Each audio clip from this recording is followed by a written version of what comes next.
Welcome back to State and Local Government and Politics. My name is Jim Toot, and I'm an Associate Professor of Political Science at Central Virginia Community College. In this module, we'll discuss federalism. Part 1, Introduction and Historic Roots. Federalism contributes significantly to innovation in the state, local, and national governments alike. However, it is unlikely that the contemporary impacts were fully anticipated by the framers of the U.S. Constitution.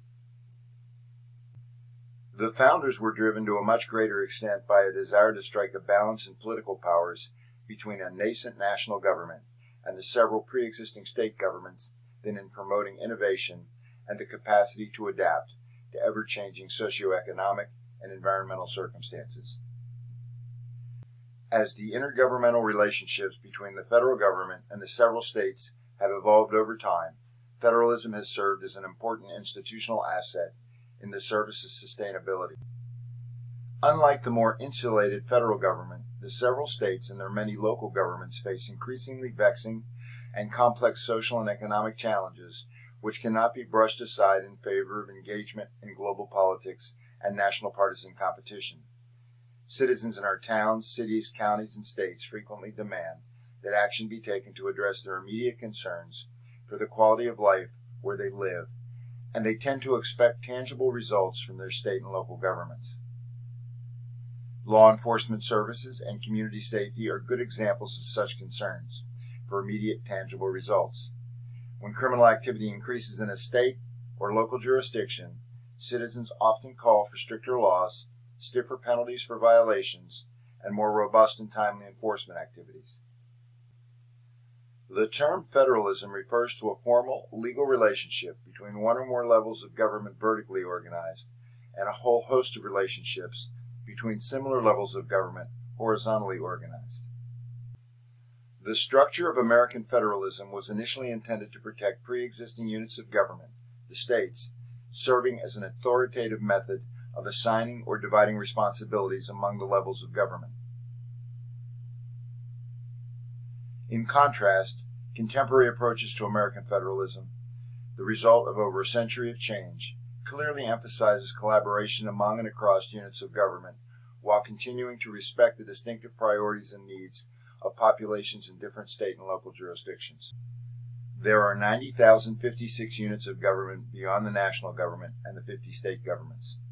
Such a multitude of governmental bodies provides Americans with myriad opportunities to become involved in the political process and to make a difference in the quality of life in their respective communities. Beyond the prominent national and state governments, of which most of us are aware, there are several additional important types of government that are prominent: counties, municipalities, townships, school districts, and special purpose districts. There are approximately 3,031 counties in the U.S.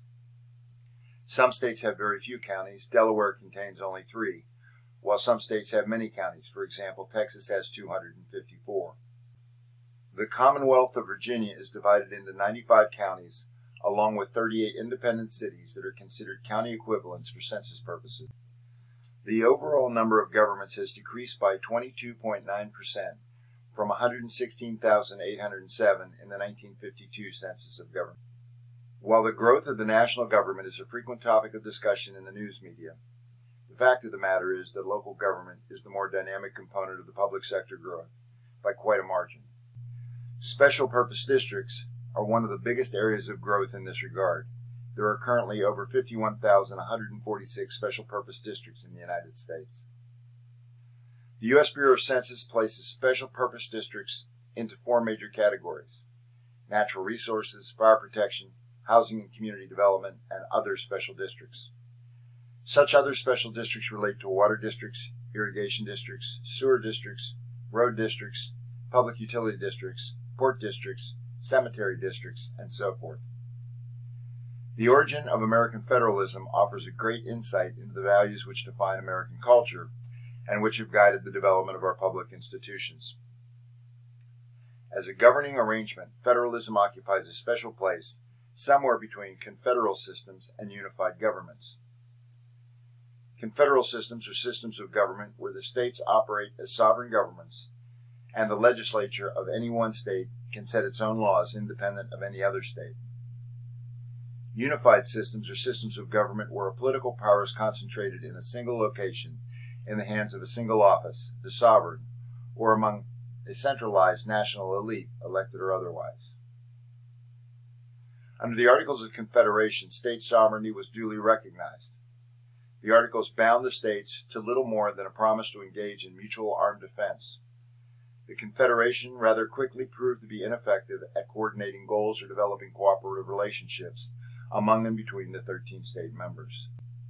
Under the Second American Constitutional Arrangement, the U.S. Constitution of 1787, the founders shared the belief that the confederal system had not been effective and that a governmental arrangement somewhere between confederal and unitary government would more effectively meet the needs of the new nation. American federalism creates some elements of national sovereignty in particular areas of law and governance, while embedding strong protections for state government and many other areas of public life. Over the years, the U.S. Supreme Court has had frequent occasion to adjudicate disputes concerning the relative powers of the federal and state governments under the U.S. Constitution. And for the most part, those decisions have permitted the national government to extend its powers, while at the same time keeping state sovereignty principally intact. In the next video, Part 2, we'll discuss the advantages and disadvantages of federalism.